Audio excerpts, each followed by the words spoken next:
Greetings ladies and gents, and welcome to today's Reddit Quickie video, taken from the HFY subreddit called The Nature of Men, written by LostFol.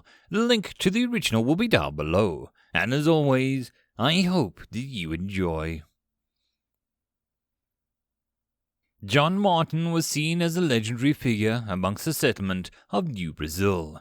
He was the first to talk about the precepts of honor and dignity, and he believed that humanity had a duty to protect life in the galaxy and not make the mistakes of our past.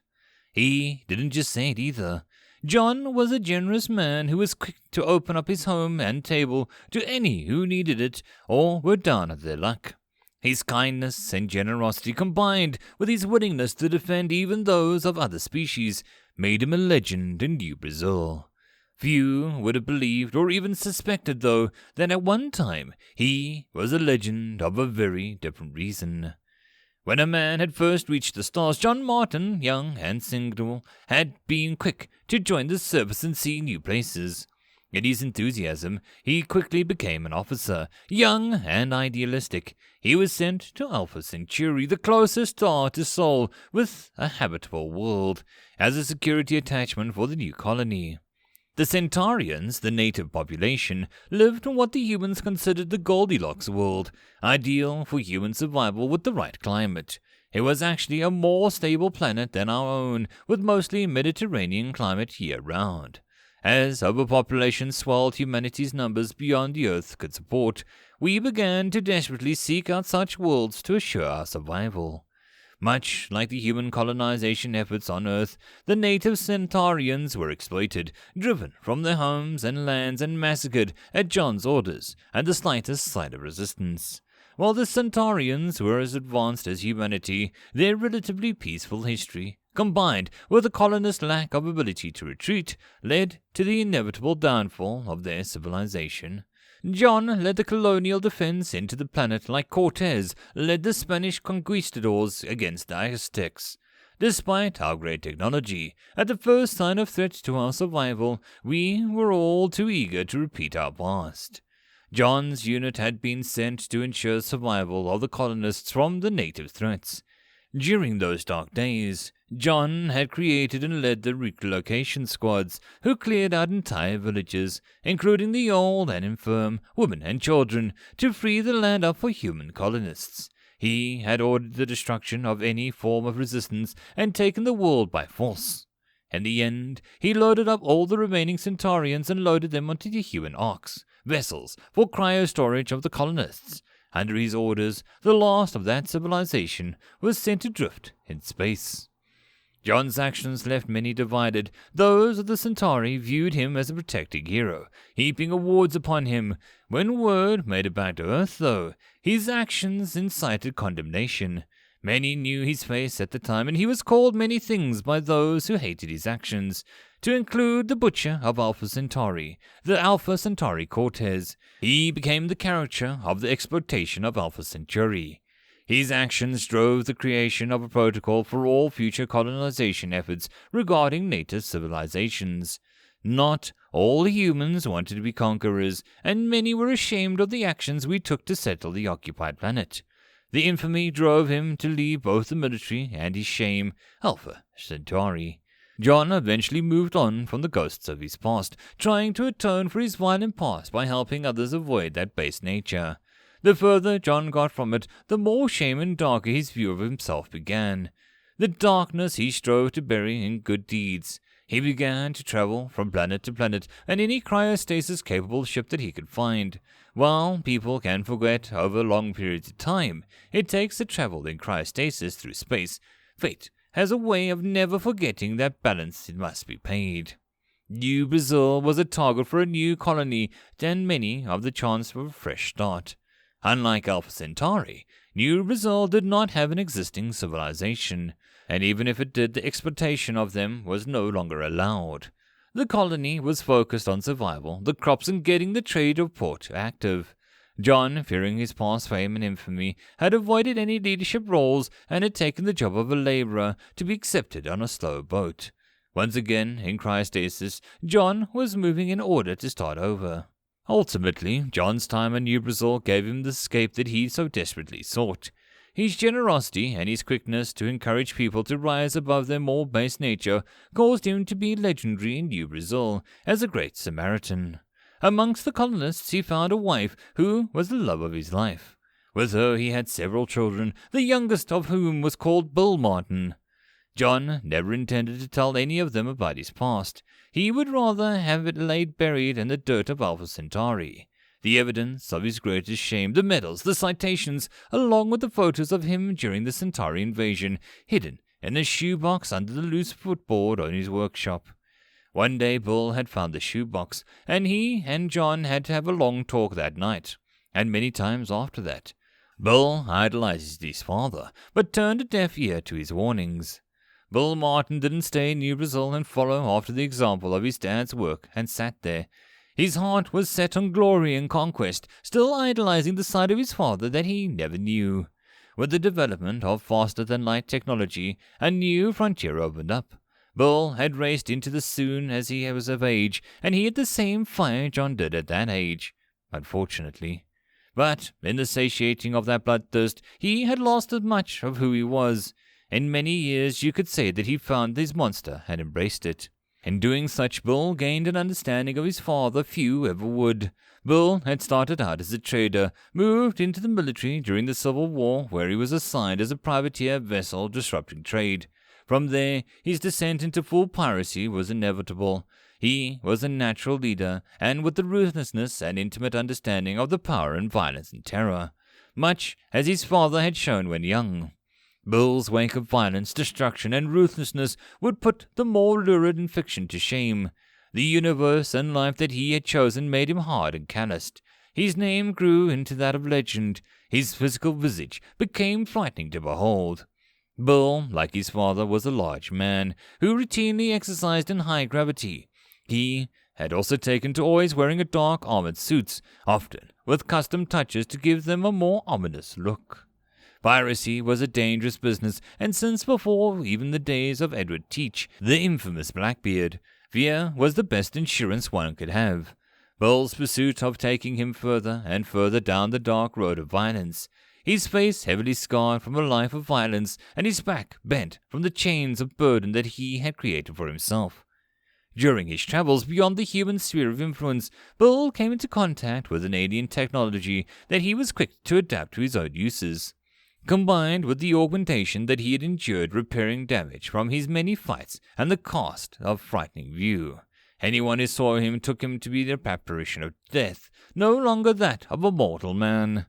As a pirate, he became a legend in the space lanes simple as the Void.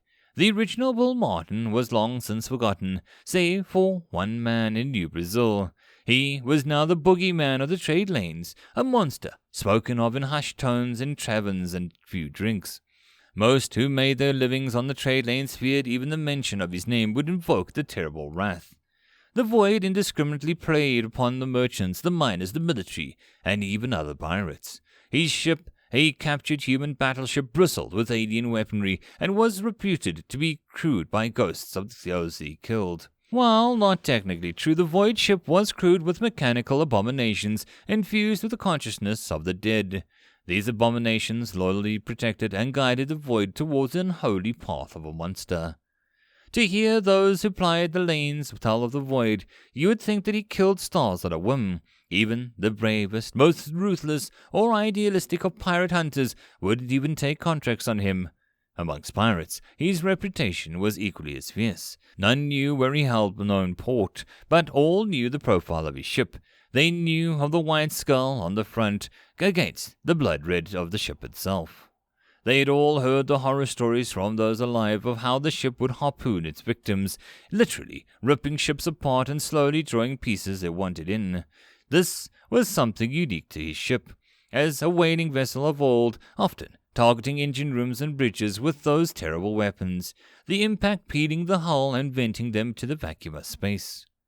As the victim was drawn towards his doom, boarding spikes would thrust into the sides of the hull and the carcass, dislodging the poisonous contents into it, like a spider latching onto a meal. As obviously damaged armored suits and the Void himself boarded, few brave souls would occasionally try to fight. While many claimed to have fought back, most swore they never killed a single one of his soldiers. Any resistance quickly faltered when the Void himself stepped into the fray. He exuded an unnatural veil of darkness as if the very light feared his presence. His armor carapace was devoid of any motion. Concepts like fear and restraint seemed alien to the Void, as a bright summer day was a deep-sea anglerfish. Those who survived often would sit in a few parts of the ship still pressurized and wait for days for someone to rescue them. The longer they waited, the grimmer their tales, his signature being the damage he inflicted to those massive harpoons. Despite his fall and the darkness he embraced, he routinely received encoded messages broadcast into space from John Martin on New Brazil, all trying to bring Bull back from the Void, but none succeeded. The Void did not ignore John, but would not be swayed by his path. As the years passed, the Void began not to even be considered human, but the true monster lurking in the dark of those who lived amongst the stars. The Void was far from the only danger preying upon the space lanes. The pirates of the Bloodclaw were an alien pirate consortium who preyed heavily on traders and colonies. They loved to find remote colonies and descend upon them, taking slaves and goods as their raids and sold them off in alien markets. Their ruthlessness was well known in the galaxy, and they too believed themselves monsters and reveled in the panic that their mere presence created. Inevitably, their fleet had shown up in the orbit of New Brazil. They had sent cargo ships loaded with explosives in ahead of them. With the obvious experience, most of the planetary defenses were obliterated before they could even get off a shot. The entirety of the operation lasted less than a week. The only communication detected came from a remote farm. It wasn't even sent in a format readable by any human military, due to the obscure encryption. It was ignored by those embroiled in combat taking control of the planet. Lord Bloodclaw, as the pirate leader called himself, ordered his men to round up every human on the planet.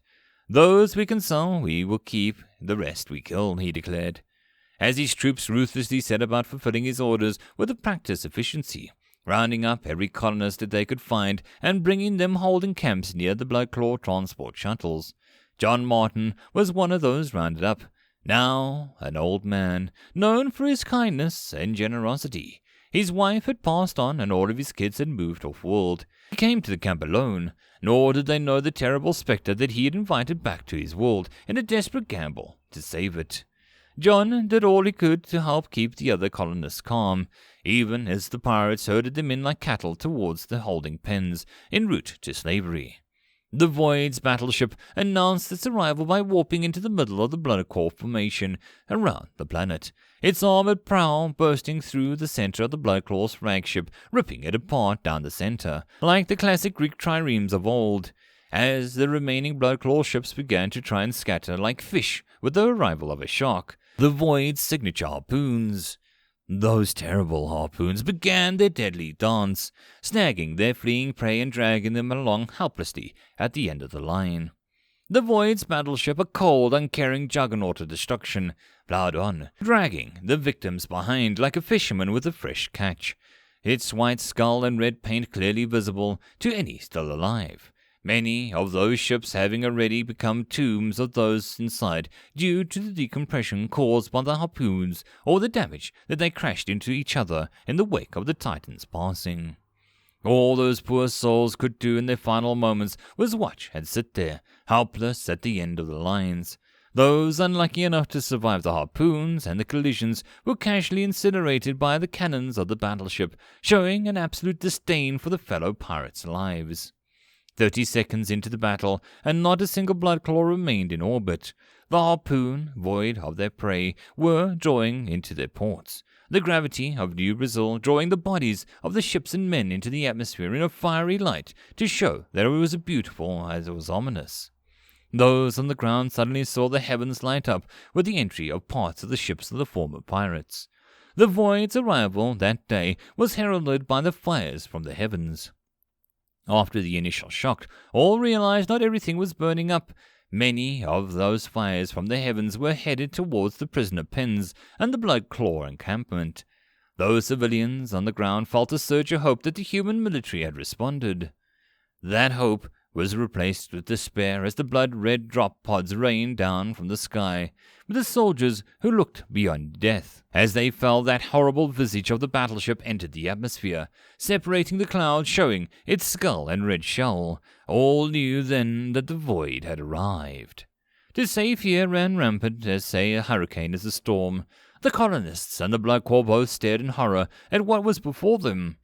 In the quiet shock, a harsh chuckle emerged from the kind old man that they all knew as John. Those who had known him during his life on New Brazil swear that they had never seen his eyes take on such a hard glint, reflecting the burning carnage in the sky above. As the drop paths opened, the horrors of the Void's top crewmen were all on display. Human armor with holes clearly visible through it, mechanical components put together, mostly for effect as their bodies were entirely mechanical. They quickly began to pull together both pirates and civilians. The few pirates foolish enough to resist quickly met their fate. The rest were led towards the horrific ship of the Void. As they gathered, they were greeted by the Void himself, darkness billowing around him like a living veil. His face not quite visible, but for a glowing red eye, one arm cybernetic. "So this is the Blood Claw," echoed from the dark figure. "Which of you is in charge?" At this point, all the electronic devices in the immediate area began to whisper, becoming easier to understand with each repeat. And they just kept repeating, "Death comes near, repent." John had to smile. The theatrics were more effective than the brutality of his youth. Fear itself became a tangible presence as the Blood Corps pirates trembled before the terrifying spectre. Those who looked upon the Void himself were struck dumb with sheer terror. Many civilians and Blood Claw alike began to plead for mercy, eyes downcast differentially, fear leaving him silent and no longer confident. Lord Blood Claw suddenly found himself staring straight at the face of the Void. "You are who I seek," the Void coldly stated. Those were the last words Blood Claw heard from his cybernetic arm, shot out, grabbing his head and squeezing it like a melon. Gasps could be heard all round. It was at this point that Old Man John stood up and spoke. "Bill, you don't have to do this. You chose to embrace the monster, but you aren't locked into that path. We can all change." Confusion was apparent on all faces. Void's crew rounded up the Blood Claw pirates and began to force them into the shallow ditch. Everyone present assumed that they would soon witness a mass execution. The Blood Claw pirates, who moments before had been snarling at the prisoners in their pens, were now crying and begging for their lives. Meanwhile, all stared at the scene unfolding between John and the Void. You could sense the confusion and fear all around. The Void just stopped. His gaze fell on John, who didn't back down an inch. His former neighbors swear the man was standing there was nothing like the kind old man that they knew. They were all certain John was to join the Lord of Blood Claw. Quietly, with his little menace as his voice as he could manage, he could hear the Void ask John, "What would you have me do with them? They would have made you slaves." At this point, John dropped his voice so only the Void and the gods could hear him. "You don't have to be a monster, Bill. Spare them. Don't make the mistake I did years ago in Alpha Centauri. I cost a civilization their future, something that I would gladly undo if I could. I've spent my life trying to be a good person, and I failed to be. In doing so, I lost my son to the Void that you have become." Those standing around could not hear what John said, but they could feel the tension when he placed his hand on the Void's shoulder. All watched in horror for what they assumed would be their beloved neighbor John's last moments. At this move, the undead soldiers to the Void's right stepped forward, suggesting this conversation take place in the shuttle away from prying ears. Gesturing towards it, with that, the Void's terrible voice came back. "Round up the pirates in the slave camps. Give the civilians the weapons. I'll be back shortly." With that, John, the Void, and his escorts walked back to the shuttle. As the doors closed, Bill is a little surprised that the Void's men stayed, but was more focused on the shape in front of him. Reaching up, the Void takes off his helmet. His face was badly scarred. One bright red cybernetic eye easily visible. He was smiling. Suddenly John's heart leapt, seeing Bill, his son. Starting to cry, John heavily sits in the nearby crate. "Son, I'm sorry, I'm so sorry. I told you of what I did in my youth to try and prevent you from walking my path." John started to sob. At this point, Bill let out a laugh, a big smile on his lips. Turning on his second, he chuckles. "Now, Vern, it's funny how this universe works, isn't it? The mechanical construct Bill had addressed just seemed to stare. Quietly he intoned, "John Martin, there were many years that I wished nothing more than to find you. You are the butcher of my people, the Centauri." At this point the construct raised its hand and stopped John from saying anything. "Once you forced us upon the old human ships and banished us, we believed ourselves lost. Without a planet, home, or future, most of our population went into cryostasis. Those of us too old to have children or had consciousnesses uploaded into mechanical constructs, so that we could tend what was left of our people while we searched for a new home. At that point, we thought humans must be the most terrible creatures in existence. We dreamed every day of hundreds of ways that we could get revenge, but realized that we didn't have the ability. We could barely keep our own ships from running, and we knew that war would be the end of our race. We caught bits, humans denouncing what you did, and began to believe that you may have been an evil incarnate. Our misfortune being meeting you first.